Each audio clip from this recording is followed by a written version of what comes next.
So, good afternoon, students. This is the last video for income from HP.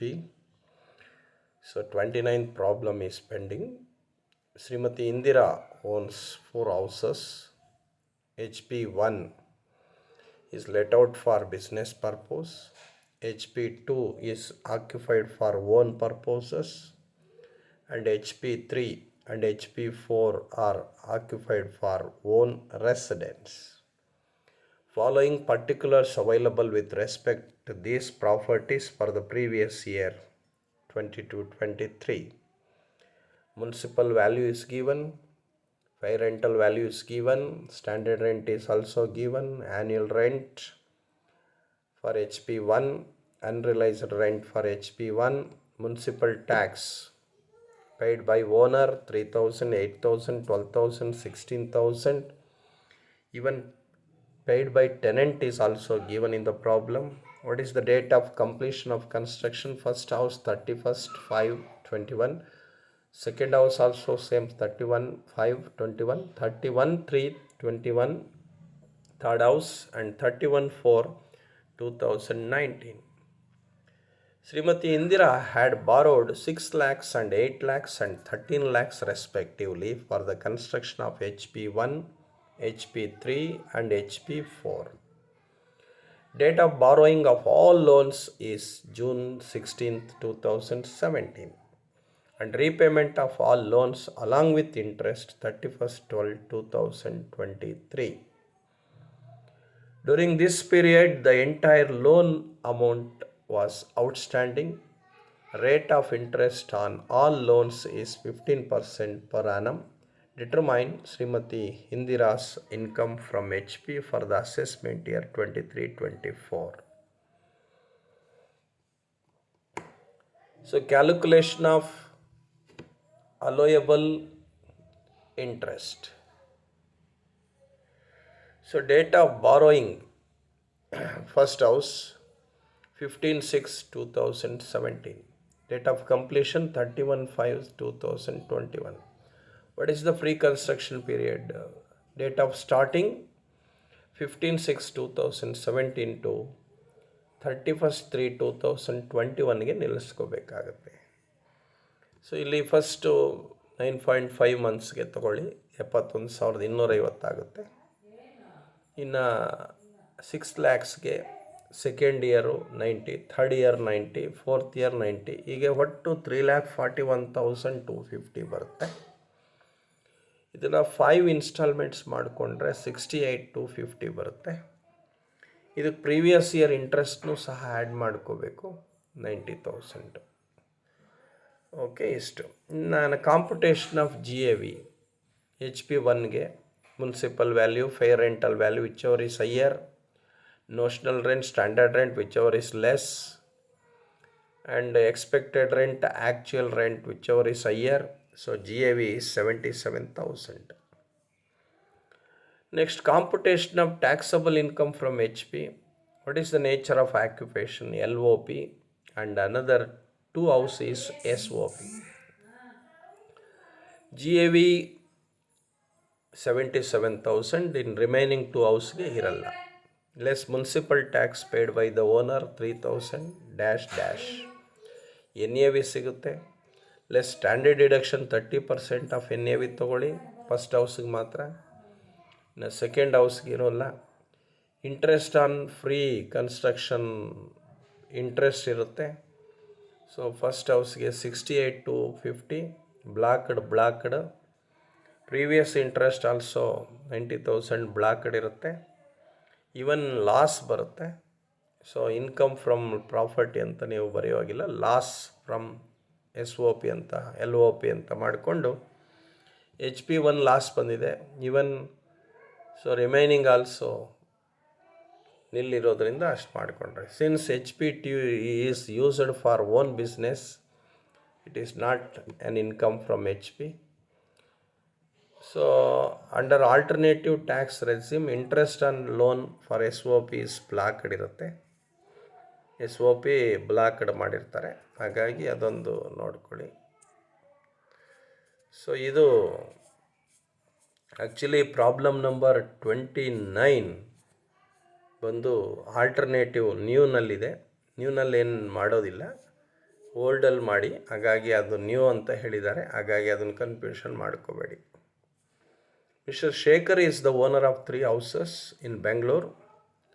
Fair rent ಇದೆ, municipal valuation ಇದೆ, let out ಇದೆ, used by tenant, residential office residential ಕೊಟ್ಟಿದ್ದಾರೆ, construction started ಕೊಟ್ಟಿದ್ದಾರೆ, construction complete ಕೊಟ್ಟಿದ್ದಾರೆ. Repair expenses, collection charges ಯಾವುದೇ ಕಾರಣಕ್ಕೂ ತೊಗೋಬೇಡಿ. Interest on ಲೋನನ್ನು ಇಲ್ಲಿ 3 ಥರ ಇದೆ. ಕನ್ಸ್ಟ್ರಕ್ಷನ್ಗೆ ತಗೊಳ್ಳಿ, ಮ್ಯಾರೇಜ್ ಆಫ್ ಡಾಟರ್ ತೊಗೋಬೇಡಿ, ರಿಪೇರ್ಸ್ ತೊಗೊಳ್ಳಿ. So municipal tax is 10% of municipal valuation ಅಂತಾನೆ. Municipal tax of a was paid by owner, but municipal tax of house B was not paid up to 31st March 2023. Municipal tax of C was paid by the tenant. ತಗೋಬೇಡಿ. The house C has remained vacant for 2 months ಇದೆ. So ಈ ರೀತಿ ಮಾಡಿಕೊಡೋದು. Let out for residence, let out for office, let out for residence ಅಂತ. MV FRV whichever is higher ತಗೊಳ್ಳಿ. Notional rent or standard rent whichever is lesser ತಗೊಳ್ಳಿ. Expected rent or actual annual rental value whichever is higher ತಗೊಳ್ಳಿ. Before vacancy period, vacancy loss ಇರೋದು 3ನೇ house ಮಾತ್ರ. Municipal tax first ಹೌಸಿಗೆ ಮಾತ್ರ ಬರುತ್ತೆ, 2ನೇದು 3ನೇದಕ್ಕೆ ಬರಲ್ಲ. NAV ಬರುತ್ತೆ. ಸ್ಟ್ಯಾಂಡರ್ಡ್ ಡಿಡಕ್ಷನ್ ತಗೊಳ್ಳಿ. ಇಂಟ್ರೆಸ್ಟ್ ಆನ್ ಲೋನು ತೊಗೊಳ್ಬೇಕು, ಯಾಕಂದರೆ 1ನೇದು 3ನೇದು ತೊಗೊಳ್ಳಿ ಅಂತ ನಾನು ಹೇಳಿದ್ದೆ, ಅಷ್ಟಿದು ಇದರಲ್ಲಿ. ಇನ್ನು 31ನೇ problem. Mister Harish is the owner of following house property in Mysuru, particulars in respect of which for the year ended 31/3/23. So ignore ಅಂತ ಹೇಳ್ತಾನೆ, ಹಾಗಾಗಿ ನೀವು ಕನ್ಸಿಡರ್ ಹೊಸದ್ರಲ್ಲಿ ಮಾಡೋಕ್ಕೆ ಹೋಗಬೇಡಿ. ಇಲ್ಲ ಹೌಸು 3 ಇದೆ, ಒಂದು LOP, 2 LOP, ಒಂದು ಡ್ವೆಲ್ಲಿಂಗ್ ಹೌಸ್. ಡ್ವೆಲ್ಲಿಂಗ್ ಹೌಸ್ ಅಂದರೆ ಆಮೇಲೆ ಕನ್ಫ್ಯೂಷನ್ ಮಾಡ್ಕೊಂಡಿರ, that is self occupied house ಅಂತ. ಸೊ ಆನ್ಯಲ್ ರೆಂಟ್ ಕೊಟ್ಟಿದ್ದಾರೆ, ಸ್ಟ್ಯಾಂಡರ್ಡ್ ರೆಂಟ್ ಇದೆ, ಮುನ್ಸಿಪಲ್ ವ್ಯಾಲ್ಯೂ ಇದೆ, ಟೋಟಲ್ ಮುನ್ಸಿಪಲ್ ಟ್ಯಾಕ್ಸ್ ಇದೆ. ಅದರಲ್ಲಿ municipal tax paid by Harish ಇದ್ದಾರೆ, ಟೆನೆಂಟ್ ಇದ್ದಾರೆ. ರಿಪೇರ್ಸ್ ತಗೋಬೇಡಿ. ವೇಕೆನ್ಸಿ ಪೀರಿಯಡ್ ತಗೊಳ್ಳಿ. Interest on loan for repairing house ತಗೊಳ್ಳಿ. Unrealise rent allowed in the previous year ಇದೆ, ಅದನ್ನು ನೀವು ಕನ್ಸಿಡರ್ ಮಾಡಿ. ನೋಡಿ ಆನ್ಸರ್ ಹೇಗೆ ಮಾಡಿದ್ದಾನೆ ಅಂದರೆ, municipal value, fair rental whichever is higher, whichever is less, whichever is higher, gross annual value ಬಂತು. ಯಾಕೆ ಲಾಸ್ಟ್ನೇ ಹೌಸ್ ನಿಲ್ ಮಾಡ್ಕೊಂಡಿದ್ದಾರೆ ಅಂದರೆ ಅದು SOPಗೆ. GIV ಬಿಫೋರ್ ಬಂತು. ಮುನ್ಸಿಪಲ್ ಟ್ಯಾಕ್ಸು ಕಳ್ಕೊಂಡ್ರೆ NAV ಬಂತು. NAVನಲ್ಲಿ ಡಿಡಕ್ಷನ್ ಅಂಡರ್ ಸೆಕ್ಷನ್ 24ಅಲ್ಲಿ 30% interest on loan. Even loan last ಒನ್ಗೂ ಬರುತ್ತೆ, ಆಮೇಲೆ ಲೋನನ್ನು ಬಿಟ್ಕಿಂತೀರ. ಮತ್ತು ಅನ್ರಿಯಲೈಸ್ಡ್ ರೆಂಟ್ ಬೇರೆ ಇದೆ, ಅದು 30% ಆಫ್ 4,000 ಮೇಲೆ ತೊಗೊಳ್ಳಿ. ಇನ್ನು ಆ್ಯಡ್ ಮಾಡಿದ್ರೆ ಇಷ್ಟು ಬರುತ್ತೆ. ಇನ್ನು 32ನೇ ಪ್ರಾಬ್ಲಮ್ಮು. ಕಂಪ್ಯೂಟ್ ಇನ್ಕಮ್ ಫ್ರಮ್ 32ನೇ compute income from a house property owned by mister Amit. House 1 ಮೈಸೂರಲ್ಲಿದೆ, house 2 Tumakuru, house 3 Ramanagara, house 4 Devanahalli. House 1 ಮೈಸೂರಲ್ಲಿರೋದು municipal value 10,000. Municipal tax paid at 10% of municipal value. This house is used for Amit for residence ಅಂತ. ಇದು SOP ಬರುತ್ತೆ ಬಿಡಿ. ಇನ್ನು 2ನೇದು annual rent ಕೊಟ್ಟಿದ್ದಾರೆ, municipal tax ಕೊಟ್ಟಿದ್ದಾರೆ. Ground rent ತೊಗೋಬೇಡಿ. Interest on money borrowed for construction ತೊಗೊಳ್ಳಿ. ಅನ್ರಿಯಲೈಸ್ಡ್ ರೆಂಟ್ ತೊಗೊಳ್ಳಿ. Unrealised rent admissible in the previous year 3,000 ಇದೆ. ಇನ್ನು ಹೌಸ್ 3 ರಾಮನಗರ ಲೆಟ್ಔಟ್ ಅದು, ಹಾಗಾಗಿ 1/3 portion of the house SOP for, ಅದರಲ್ಲೂ ಇದೆ ನೋಡಿ. ಹೌಸ್ 3ನಲ್ಲಿ ಅರ್ಧ ಭಾಗ 1/3ನ SOPಗೆ ಇಟ್ಕೊಂಡವನೆ. ರೆಂಟ್ ರಿಸೀವ್ಡ್ ಫಾರ್ 2/3 ಅದು ಕೊಟ್ಟಿದ್ದಾರೆ. ಸೊ ಇದರಲ್ಲಿ 2 ಭಾಗ ಮಾಡ್ಕೋಬೇಕು. 3ರಲ್ಲಿ 1/3 SOP, 2/3 LOP ಮಾಡ್ಕೋಬೇಕು. ಇನ್ನು ಹೌಸ್ 4 ದೇವನಹಳ್ಳಿ ಇದೆ, ಆ್ಯಕ್ಚುಯಲ್ ರೆಂಟ್ ಇದೆ. ಟೋಟಲ್ ಮುನ್ಸಿಪಲ್ ಟ್ಯಾಕ್ಸ್ನಲ್ಲಿ ಔಟ್ ಆಫ್ 420ನ ಓನರ್ ಕೊಟ್ಟವನೆ. ಇಂಟ್ರೆಸ್ಟ್ ಆನ್ ಲೋನ್ ಅದು ತೊಗೊಳ್ಳಿ, ಅನ್ರಿಯಲ್ ರೆಂಟ್ ತೊಗೊಳ್ಳಿ. ನೋಡಿ ಇಲ್ಲಿ ಆನ್ಸರ್ ಹೇಗೆ ಮಾಡಿದ್ದಾನೆ ಅಂದರೆ ಜಿ ಎ ವಿನಲ್ಲಿ ತೊಗೋಬೇಕು. ಜಿ ಎ ವಿ ಯಾಕೆ ಕಳೆದಿದ್ದಾರೆ? ಗ್ರಾಸ್ ಆ್ಯನ್ಯಲ್ ವ್ಯಾಲ್ಯೂ ಅಂದರೆ ಸೊ ಇಲ್ಲಿ 27,200 ಇರೋದು. ಯಾವ ಹೌಸ್ ಅಪ್ಪ ಅದು? Second house. ಸೆಕೆಂಡ್ ಹೌಸ್ ಇರೋದು 27,000 ಇಲ್ಲಿ ಏನು ಮಾಡ್ಕೊಂಡು ಅಂದರೆ ಜಿ ಎ ವಿ ತೊಗೊಳಕ್ಕೆ 10,000 ರೂಪಾಯಿ ಕಳೆದಿದ್ದಾರೆ. 10,000 ಏನದು? ಅದೇ unrealised rent admissible for the previous year ಅಂತೇಳಿ 10,000 ರೂಪಾಯಿ ಕಳೆದಿರೋದ್ರಿಂದ ಇನ್ನು ಜಿ ಎ ವಿ ನಿಮಗೆ 27,200 ಸಿಕ್ಕಿದೆ. ಇನ್ನು ಎಲ್ ಒ ಪಿಗೆ 4,000 ಸಿಕ್ಕಿದೆ, 4,500 ರೂಪಾಯಿ ಸಿಕ್ಕಿದೆ. ಮುನ್ಸಿಪಲ್ ಟ್ಯಾಕ್ಸ್ ಲೆಸ್ ಮಾಡ್ಕೊಂಡವ್ರೆ, ಎನ್ ಎ ವಿ ಸಿಕ್ತು. Deduction under section 24 30% N A V ತೊಗೊಂಡ್ವಿ. ಇನ್ನು ಇಂಟ್ರೆಸ್ಟ್ ಇದೆ. ಎರಡನೇ ಹೌಸ್ಗೆ ಏನು ಇಂಟ್ರೆಸ್ಟ್ ಇಲ್ಲ, ಎಲ್ ಒ ಪಿಗೆ. ಅನ್ರಿಯಲೈಸ್ಡ್ ರೆಂಟ್ನ ಆ್ಯಡ್ ಮಾಡ್ಕೊಳ್ಳಿ. ಹೆಂಗೆ ಅಂತಂದರೆ ಅನ್ರಿಯಲೈಸ್ಡ್ ರೆಂಟ್ ಇರೋತಕ್ಕಂಥದ್ದು ಸಾಮಾನ್ಯವಾಗಿ ಇಲ್ಲಿ ಕೊಟ್ಟಿದ್ದಾನೆ ನೋಡಿ. ಅನ್ರಿಯಲೈಸ್ಡ್ ರೆಂಟು 2,000 ಇದೆ. ಆ 2,000ಕ್ಕೆ 30% 1,400 ರೂಪಾಯಿನ ತೊಗೊಂಡು ಆ್ಯಡ್ ಮಾಡಿಕೊಂಡ್ರೆ ಆಯಿತು. ಇದು ಇನ್ಕಮ್ ಫ್ರಮ್ ಪ್ರಾಪರ್ಟಿ. ಇನ್ನು 33 ಬಂದು mister Anand is the owner of, ನೋಡಿ ಇಲ್ಲಿ ಇಲ್ಲೊಂದು ಹೇಳಿದ್ದಾರೆ ನೋಡಿ, H1 house 1 and 1/3 portion of H3 which is self occupied property exempted from tax ಅಂತ ನೀವು ಬರೀಬೇಕಾಗ್ತದೆ. ಇನ್ನು Anand is the owner of 3 houses in Bengaluru, house A, house B, house C. House ಎನಲ್ಲಿ ಮುನ್ಸಿಪಲ್ ವ್ಯಾಲ್ಯೂ ಇದೆ, ಫೈರ್ ರೆಂಟ್ ಇದೆ, let out ಇದೆ, construction completed ಇದೆ. Even repairs ತೊಗೋಬೇಡಿ. Municipal tax paid by the owner ತೊಗೊಳ್ಳಿ, ಟೆನೆಂಟ್ ತೊಗೋಬೇಡಿ. ಮುನ್ಸಿಪಲ್ ಟ್ಯಾಕ್ಸ್ ಡ್ಯೂ ತೊಗೊಳ್ಳೇಬೇಡಿ. Vacancy period consider ಮಾಡಿ. Anand took loan of rupees 3 lakh at 8.5% for construction of house B. Date of borrowing loan is 1/7/2017 ಅಂತ ಹೇಳಿದ್ದಾರೆ. So ಈ ರೀತಿ ಮಾಡ್ಕೊಳ್ಳಿ. Municipal value, rental whichever is annual rent ಮಾಡ್ಕೊಳ್ಳಿ. ಲೈಸ್ vacancy period, vacancy period ಬರೋದು 2 ತಿಂಗಳೈತಿ. ಒಂದು ಎಲ್ ಒ ಪಿ, ಎಲ್ಲ ಎಲ್ ಒ ಪಿನೇ ಬಿಡಿ. ಇಲ್ಲಿ ಯಾವ ಏನು ಅವನೇನು ಸ್ವಂತಕ್ಕೇನು ಬಳಸ್ಕೊಂಡಿಲ್ಲ. 3ಕ್ಕೂ ಬರುತ್ತೆ. 30% ಕಳ್ಕೊಳ್ಳಿ. Pre construction period, post construction period ಅಂತ ಬರುತ್ತೆ. ಈಗ ಪ್ರೀ ಕನ್ಸ್ಟ್ರಕ್ಷನ್ ಪೀರಿಯಡ್ ಸ್ಟಾರ್ಟ್ ಆಗೋದು ಎಲ್ಲಿಂದ? 1/7/2017 31/3/20 ನಿಲ್ಲಿಸ್ಕೋಬೇಕು. ಆ್ಯಕ್ಚುಲಿ 1/6/2020, ಬಟ್ ನಾವು 31/3 ನಿಲ್ಲಿಸ್ಕೋಬೇಕು. ಅಲ್ಲಿ 8.5 ತಿಂಗಳಿಗೆ 70,125 ಬರುತ್ತೆ. ಅದನ್ನು 5 ಕಂತು ಮಾಡ್ಕೋಬೇಕು. ನೀವು ಯಾವುದೇ ಪ್ರೀ ಕನ್ಸ್ಟ್ರಕ್ಷನ್ ಇಂಟ್ರೆಸ್ಟ್ನ ಕ್ಯಾಲ್ಕುಲೇಟ್ ಮಾಡ್ಕೋಬೇಕು. 5 ಕಂತು ಪ್ಲಸ್ ಪ್ರೀವಿಯಸ್ ಇಯರ್ ಇಂಟ್ರೆಸ್ಟ್ ಒಂದು 25,500, ಇವೆರಡೂ ಕೂಡ್ಕೊಂಡು ನಿಮಗೆ ಅವನು ಮಾಡಿಕೊಂಡಿದ್ದಾನೆ. ಇನ್ನು 34 ಪ್ರಾಬ್ಲಮ್ ನೋಡಿದ್ರೆ, Maruti owns 3 houses in Mangaluru. From the following particulars compute is taxable income ಅಂತ ಹೇಳಿದ್ದಾನೆ. House 1, house 2, house 3. ಇಲ್ಲಿ house 1 S O P, house 3 S O P ನಿಮಗೆ ಈಸಿ. ಹೌಸ್ 2 ಮಾತ್ರ ಸ್ವಲ್ಪ ಕಷ್ಟಪಡಬೇಕಾಗ್ತದೆ.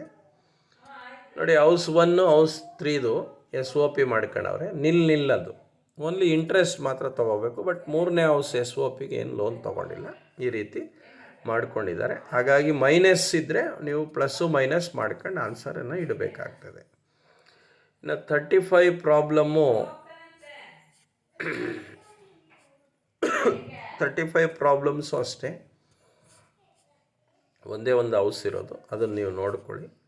36 ಮ್ಯಾಕ್ಸಿಮಮ್, ಅದು 36 ಪ್ರಾಬ್ಲಮ್ ಒಂದು ನೋಡ್ಕೊಂಡ್ಬಿಡಿ. 36 ಏನಪ್ಪ ಪ್ರಾಬ್ಲಮ್ ಅಂದರೆ, mister X is the owner of house property in Delhi. The loan of rupees 8 lakhs was borrowed on 1/11/17 at 8% per annum interest from Oriental Bank of Commerce for construction of this house. The construction was completed on 24/2020. Mr. X repaid 50,000 ಅಷ್ಟೇ ಕಟ್ಟಿರೋದು on 1/4. After that date, no amount was repaid and entire balance were outstanding ಅಂತೆ. This house has been let out since 1/1/21 on a rent of rupees 9,000 per month. From 1/1/23, Mr. X utilized 1/3 portion of this house for his own residence, and 2/3 portion has been let out 6,000 per annum per month. ಇಷ್ಟು expired the following: repairs ತೊಗೋಬೇಡಿ, collection charges ತೊಗೋಬೇಡಿ, land revenue ತೊಗೋಬೇಡಿ, only municipal tax ಮಾತ್ರ deduct ಮಾಡ್ಕೊಳ್ಳಿ. GAV note ಹೆಂಗೆ ಮಾಡೋರು, 99,000 ಹೆಂಗೆ ಬಂತು ಅಂತ ಹೇಳ್ತಾರೆ. ಟ್ಯಾಕ್ಸ್ ಕಳೆದವ್ರೆ, standard deduction 30%, interest on loan, pre construction ಹೆಂಗೆ, ಪೋಸ್ಟ್ ಕನ್ಸ್ಟ್ರಕ್ಷನ್ ಪ್ರೀವಿಯಸ್ ಇಯರ್ ಹೆಂಗೆ. ಫ್ರೀ ಕನ್ಸ್ಟ್ರಕ್ಷನ್ ಬಂದು 1/4/22 1/1/23. ಯಾಕೆ 1/1/23 ಅಂದರೆ ಒಂದು ಸ್ಟೇಜು, ಅದು ಆ್ಯಕ್ಚುಯಲ್ ರೆಂಟು. ಇನ್ನು ಅಲ್ಲಿ ಏನಾಗಿದೆ, ಆ್ಯಕ್ಚುಯಲ್ ರೆಂಟು 9,000 ಅಲ್ಲಿ ಭಾಗ ಮಾಡ್ಕೊಬಿಟ್ಟ ಅವನು. ಇನ್ನು 3 ತಿಂಗಳಿಗೆ ಏನು ಮಾಡ್ದ, 1/3, ಸೊ 99,000 ಆಯಿತು.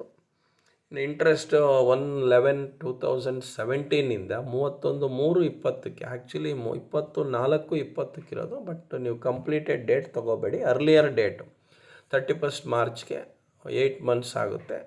ಆ 8 ಮಂತ್ಸ್ ಬಂದಿರೋದನ್ನ 5 ಮಂತ್ಸ್ನಿಂದ ಭಾಗಿಸ್ಕೊಳ್ಳಿ, 5 ಕಂತ್ಸ್ನಿಂದ. ಸೊ ಪ್ರೀವಿಯಸ್ ಇಯರು ಅದರಲ್ಲಿ 8 ಲಕ್ಷ ಸಾಲದಲ್ಲಿ 50,000 ಮಾತ್ರ ತೀರಿಸಿರೋದ್ರಿಂದ ಇನ್ನು 50,000 ಕಳೆದು ಇನ್ನು 8% ಹಾಕ್ಕೊಳ್ಳಿ, 60,000 ಬರುತ್ತೆ. ಇನ್ನು ಕೊನೆ ಪ್ರಾಬ್ಲಮ್ಮು, ಗಣೇಶ್ ಓನ್ಸ್ 5 ಹೌಸಸ್ ಅಂತೆ. House 1, house 2, house 3, house 4, house 5 ಇದೆ. ಸೊ ಮುನ್ಸಿಪಲ್ ವ್ಯಾಲ್ಯೂ ಇದೆ, ಫೇರ್ ರೆಂಟ್ ಇದೆ, ಸ್ಟ್ಯಾಂಡರ್ಡ್ ರೆಂಟ್ ಇದೆ, ಮುನ್ಸಿಪಲ್ ಟ್ಯಾಕ್ಸ್ ಇದೆ, ಇಂಟ್ರೆಸ್ಟ್ ಆನ್ ಬಾರೋಡ್ ಲೋನ್ ಇದೆ, interest borrowed loan for repairs ಇದೆ. ಓಕೆ, ಹಾಗಾದರೆ ಇಲ್ಲಿ ಕಾಂಪುಟೇಷನ್ ಆಫ್ ಹೌಸ್ ಅಂದಾಗ NAV ಇಲ್ಲಿ ನಾವು ತಗೊಂಡಾಗ NAV ಲೆಸ್ ಬಾರೋಡ್ ಇದೆ, ಇನ್ಕಮ್ಮು ಇಲ್ಲಿ ಏನಪ್ಪ ಅಂತಂದರೆ computation of taxable if all self occupied property. ಅವನ all used by all self occupied property ಆಗಿರೋದ್ರಿಂದ NAV ನಿಲ್ಲಿರುತ್ತೆ. ಇಂಟ್ರೆಸ್ಟ್ ಈ ಥರದ ಲೆಕ್ಕ ಏನು ಬರೋಲ್ಲ. ಬಟ್ ಎರಡನೇದು, computation of taxable income if they are deemed to be let out ಏನಾದರೂ ನೀವು ಮಾಡಿಕೊಂಡ್ರೆ, ಒಂದು ವೇಳೆ ಅವನು ಹೇಳಿಲ್ಲ, ಅವನು ಎಲ್ಲ ಹೌಸ್ನೂ ಯೂಸ್ ಮಾಡೋಕ್ಕೆ ಬರಲ್ಲ, 2 ಹೌಸುಗಳನ್ನು ಮಾತ್ರ ಅವನಿಗೆ ಅವಕಾಶ ಇದೆ. ಇಲ್ಲ ಎರಡನೇದು ಏನು ಮಾಡ್ಕೊಂಡವನು, ಎಲ್ಲ deemed to be let out ಅಂತ ಹೇಳ್ಕೊಂಡು ಮಾಡ್ಕೊಂಡವನೆ. ಇನ್ನು ಮೂರನೇದು ಸ್ಟೆಪ್ಸ್ -1 - A, ಅದೇ ಪ್ಲಸ್ಸು ಮೈನಸ್ ಮಾಡ್ಕೊಂಡವನೆ. ಇನ್ನು selection house 1 and 5 to be taken self occupied ಇದೆ, ಯಾಕಂದರೆ ಟೋಟಲ್ ಆ ಥರ ಮಾಡ್ಕೊಂಡವನೆ. ಈ ಥರ ಲೆಕ್ಕ ಏನಂತಹ ಕಾಂಪ್ಲಿಕೇಶನ್ಸ್ ಇರಲ್ಲ, ಹಾಗಾಗಿ ಇಷ್ಟು ನೋಡ್ಕೊಳ್ಳಿ. ಸೊ ಇನ್ನೇನಾದರೂ ಡೌಟ್ಸ್ ಇದ್ದರೆ ಕಾಲ್ ಮಾಡಿ.